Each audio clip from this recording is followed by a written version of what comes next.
Il pensait qu'il ne me restait rien. Il pensait que 63 ans d'existence avaient fini par me briser, faisant de moi un être insignifiant et facile à oublier. Et, debout dans ce couloir du tribunal, en regardant mon gendre ajuster sa cravate et murmurer quelque chose à l'oreille de ma fille qui la fit rire, je les ai laissés penser exactement cela. Mon nom n'a aucune importance. Ce qui compte, c'est que j'ai bâti quelque chose. Il y a 41 ans, j'ai lancé une petite entreprise de fourniture de plomberie depuis un garage loué à Lyon. Juste moi, une camionnette d'occasion et une liste d'entrepreneurs que j'avais démarchés à froid dans l'annuaire. Ma femme de l'époque, ma première épouse, Marguerite, avait l'habitude de préparer mon déjeuner dans un sac en papier et de le déposer sur le capot du camion chaque matin avant que je ne me réveille. Elle croyait en moi avant même que je ne croie en moi-même. Lorsqu'elle est décédée d'un cancer en 2009, j'ai cru que c'était la pire chose que la vie pourrait m'infliger. J'avais tort. 3 ans après la mort de Marguerite, j'ai rencontré Diane lors d'une collecte de fonds paroissiale. Elle était chaleureuse. Elle était drôle. Elle portait une robe jaune et riait à mes blagues nulles. Je ressentais une solitude que je n'avais avouée à personne, pas même à mon propre reflet. Nous sommes sortis ensemble pendant 1 an, puis nous nous sommes mariés en toute discrétion dans mon jardin, entourés uniquement de la famille et de quelques amis proches. Ma fille, Caroline, était là. Mon gendre, David, se tenait à ses côtés, me serrant la main avec un large sourire. Mon associé depuis 20 ans, un homme nommé Henri, était mon témoin. Je pensais entamer un nouveau chapitre de la meilleure façon qui soit. À cette époque, l'entreprise était valorisée à près de 4 millions d'euros. Je ne dis pas cela pour me vanter. Je le dis parce que ce chiffre est la raison pour laquelle tout ce qui a suivi s'est produit. La première année de mariage fut bonne. La deuxième fut plus calme. Dès la 3e année, Diane avait commencé à passer beaucoup de temps avec Caroline et David. Des dîners de famille chez eux 2 fois par semaine, des séances de shopping qui duraient des journées entières. À l'époque, je me disais que c'était sain. Ma femme entretenait une bonne relation avec ma fille. Quel genre d'homme se plaindrait de cela? Mais il y avait des détails. Un coup de fil qu'elle écourtait rapidement quand j'entrais dans la cuisine. Un week-end chez Caroline auquel je n'étais pas invité. Elle disait que je m'ennuierais, que ce serait juste toutes les deux dans un spa. Un nouveau compte d'épargne dont elle avait parlé une fois avant de ne plus jamais l'évoquer. Je l'avais interrogée une fois. Elle avait dit que ce n'était rien, juste un petit fonds personnel qu'elle se constituait. J'avais hoché la tête et laissé couler, car j'avais passé 41 ans à faire confiance aux gens, et cette habitude n'est pas facile à perdre. Ce qui m'a ouvert les yeux n'avait rien de dramatique. C'était un mercredi après-midi de novembre, et j'étais rentré plus tôt d'une réunion annulée. Je suis passé par la porte arrière et j'ai entendu Diane au téléphone dans le salon, parlant d'une voix basse, avec ce calme particulier que les gens utilisent quand ils ne veulent pas être entendus. Je me suis arrêté dans la cuisine. Je ne me suis pas signalé. Ce que j'ai entendu, c'était ceci, ma femme disait à quelqu'un et le contexte laissait clairement entendre qu'il s'agissait de ma fille Caroline, qu'elle s'inquiétait de mes pertes de mémoire, que j'avais été confus concernant les finances 2 fois la semaine dernière. Qu'elle pensait qu'il était temps de consulter un médecin, et que peut-être David devrait jouer un rôle plus actif dans les comptes de l'entreprise. Je suis resté immobile dans cette cuisine pendant un long moment. Je n'avais jamais été confus au sujet des finances, pas une seule fois. Je dirige une entreprise de 4 millions d'euros. Je peux lire un bilan comptable comme certains lisent un menu, rapidement et sans effort. Quelle que soit l'histoire qu'on était en train de construire sur mon dos, elle n'était pas basée sur la vérité. Je ne suis pas entré dans le salon. Je suis ressorti, je me suis assis dans mon camion et j'ai réfléchi pendant très longtemps.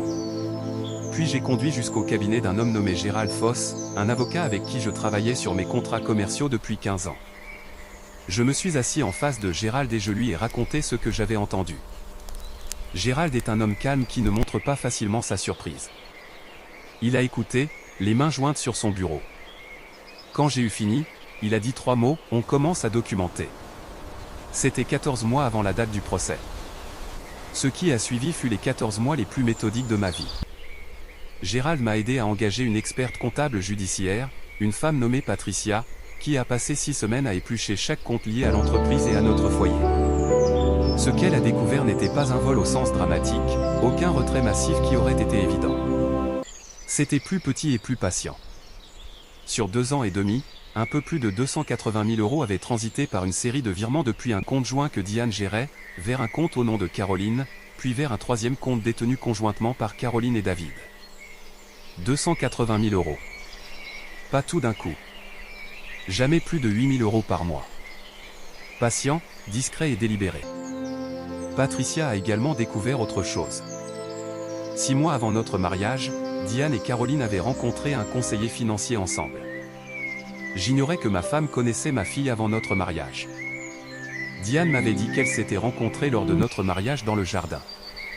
Les dossiers du conseiller prouvaient le contraire. Je veux être honnête sur ce que ces semaines ont représenté pour moi. J'ai 63 ans. J'ai enterré une femme que j'aimais. J'ai dirigé une entreprise à travers 2 crises économiques. Je pensais comprendre le deuil, et je pensais comprendre les difficultés. Mais assis dans le bureau de Gérald, à parcourir ses documents, à voir des virements datés de 3 mois après mon mariage, puis 8 mois, puis 13 mois. Chaque fois, une petite décision tranquille que quelqu'un avait prise concernant mon argent et ma vie, c'était une douleur d'une nature particulière. Pas aiguë, plutôt comme de l'eau glacée remplissant lentement une pièce. Je n'ai pas confronté Diane. Gérald me l'avait déconseillé, et j'étais d'accord. Je rentrais à la maison tous les soirs. Je m'asseyais pour dîner. Je parlais de la météo, d'un match de rugby, du nouveau chien du voisin. Diane me servait 2 verres de vin, nous nous asseyions sur la terrasse, je regardais le jardin que j'avais aménagé avec Marguerite 30 ans auparavant, et je ressentais l'épuisement spécifique d'une personne qui garde un très grand secret. Il y a eu un soir, vers le 8e mois, où Diane a posé sa main sur la mienne à travers la table et a dit qu'elle me trouvait fatigué ces derniers temps. Elle a demandé si j'allais bien. Je lui ai répondu que j'allais bien. Je lui ai dit que je prenais juste de l'âge. Elle a serré ma main en disant qu'il n'y avait pas de quoi s'inquiéter, qu'il me restait encore de belles années.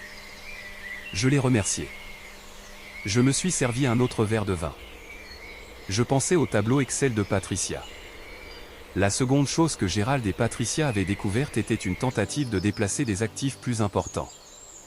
Une réunion avait eu lieu entre Caroline, David et un autre avocat, spécialisé dans le droit des personnes âgées et les mesures de protection. La réunion avait eu lieu 4 mois avant que je ne découvre quoi que ce soit. Ils n'avaient encore rien déposé, mais ils construisaient un dossier visant à prouver mon déclin mental, affirmant que je n'étais plus capable de gérer mes propres affaires financières. Gérald pensait que le plan était d'attendre 6 à 12 mois de plus, de documenter quelques incidents de confusion supplémentaires, puis de déposer une requête au tribunal pour me faire déclarer incapable et faire nommer David comme mon tuteur financier. Une fois cela fait, l'entreprise suivrait. Je veux que vous compreniez l'ampleur de ce qui avait été prévu. Ce n'était pas impulsif. Ce n'était pas opportuniste de manière décontractée. C'était une architecture longue et réfléchie. Ma fille, ma femme et son mari s'étaient assis dans des pièces ensemble avant mon mariage avec Diane, semble-t-il, ils avaient regardé ce que j'avais construit, et ils avaient décidé que le moyen le plus efficace de s'en emparer était d'attendre que je tombe amoureux de quelqu'un. Puis de tout prendre morceau par morceau pendant que j'étais occupé à être reconnaissant de ne plus être seul. Gérald a déposé la réponse juridique un mardi matin. La requête en mise sous tutelle avait finalement été déposée 2 semaines plus tôt, et c'était le moment que Gérald attendait, car maintenant tout était officiel. Tout était acté, et nous pouvions désormais répondre avec tout ce que Patricia avait documenté. L'audience était fixée au jeudi. Je portais un pull gris et un pantalon sombre, pas un costume. Gérald m'avait suggéré de ne pas porter de costume. Il disait qu'un costume donnerait l'impression que je jouais la comédie. Il disait que ce que nous voulions, c'était que je ressemble exactement à ce que j'étais, un homme âgé qui a bâti quelque chose de ses mains et avec sa patience, qui n'avait besoin de jouer la comédie pour personne. J'ai compris ce qu'il voulait dire, et je lui ai fait confiance. Caroline et David sont arrivés au tribunal avec leur avocat, un homme en costume bleu marine qui portait une mallette en cuir et marchait avec cette assurance particulière de celui qui s'attend à gagner avant même que le premier mot ne soit prononcé. Diane était avec eux. Elle portait cette robe jaune. Je ne sais pas si c'était intentionnel. J'y ai pensé maintes fois depuis, et je ne sais toujours pas. Ils m'ont vu dans le couloir. David a regardé mon pull, puis a regardé son avocat, et quelque chose s'est passé entre eux qui ressemblait à du soulagement. Caroline m'a souhaité bonjour d'une voix presque gentille, le genre de voix qu'on utilise avec quelqu'un qu'on a déjà vaincu. Diane n'a rien dit. Elle regardait le sol.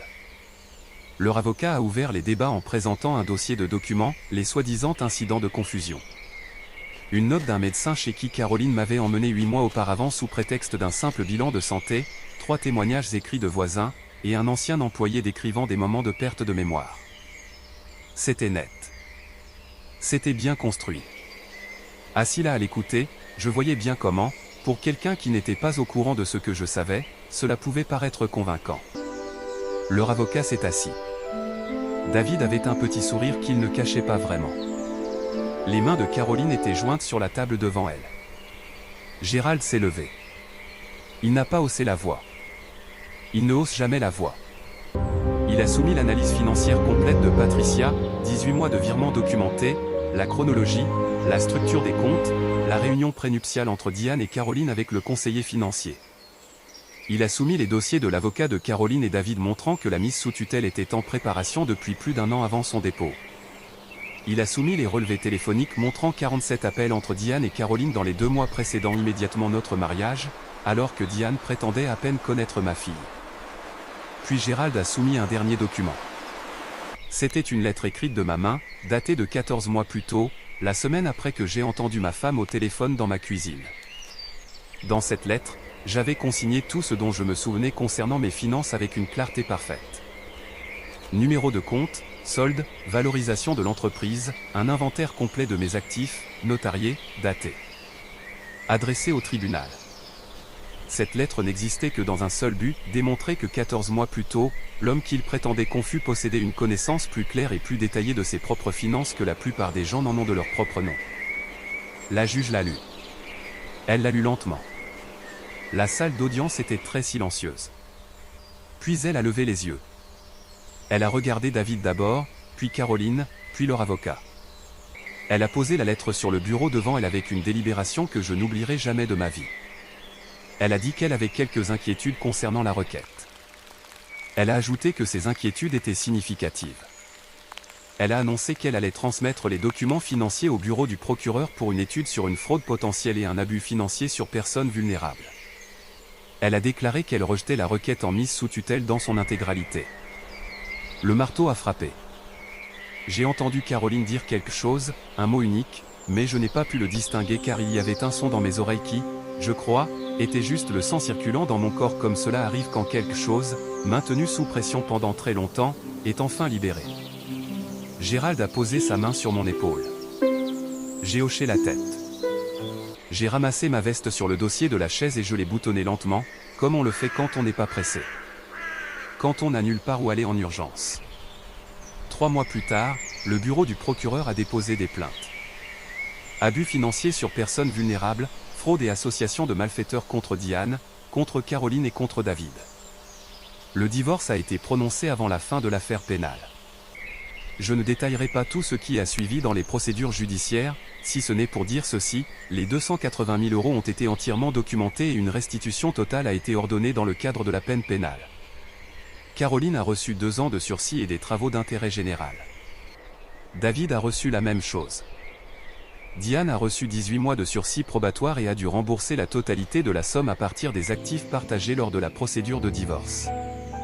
Leur avocat, celui qui était si confiant avec sa mallette en cuir, a demandé à se retirer de l'affaire 3 semaines avant le jugement. Des gens m'ont demandé depuis ce que je ressens pour ma fille. C'est la question à laquelle je sais le moins répondre. J'y ai plus réfléchi qu'à presque n'importe quoi d'autre dans ma vie. Ce à quoi j'en suis arrivé est ceci, Caroline a fait une série de choix. Elle les a fait sur une période de plusieurs années. Elle les a fait en sachant parfaitement ce qu'elle infligeait à un homme qui n'avait jamais rien fait d'autre pour elle que travailler dur et essayer de lui offrir une vie décente. Quoi qu'il se soit passé entre nous, quelle que soit la porte qui s'est fermée, c'est elle qui l'a fermée. Pas moi. Je vis toujours dans la même maison. Le jardin est toujours celui que Marguerite et moi avons aménagé il y a 30 ans. L'entreprise de plomberie fonctionne toujours. Henri est toujours mon associé. Nous avons déjeuné la semaine dernière dans un petit bistrot où nous allons depuis 20 ans, il a commandé la même chose que d'habitude et s'est plaint des mêmes choses habituelles, et c'était l'heure la plus ordinaire et la plus précieuse que j'ai passée depuis longtemps. J'ai eu 64 ans le mois dernier. Quelques personnes du bureau sont passées. Henri a apporté un gâteau, de ceux avec trop de crème au beurre, ce qui oblige à boire un grand verre d'eau après. J'étais assis à la table de la cuisine, entouré de gens qui me connaissaient avant tout cela, qui n'avaient jamais rien voulu de moi, sinon ma compagnie. J'ai repensé au couloir du tribunal, David ajustant sa cravate, le soulagement sur son visage quand il a vu mon pull gris. La certitude de ceux qui croient avoir déjà gagné. La patience est une chose étrange. La plupart des gens pensent que cela signifie attendre. Ce que cela signifie réellement, c'est construire discrètement, prudemment, sans s'annoncer, jusqu'au moment où tout ce que vous avez construit est exactement ce qui est nécessaire. J'ai construit une entreprise pendant 41 ans.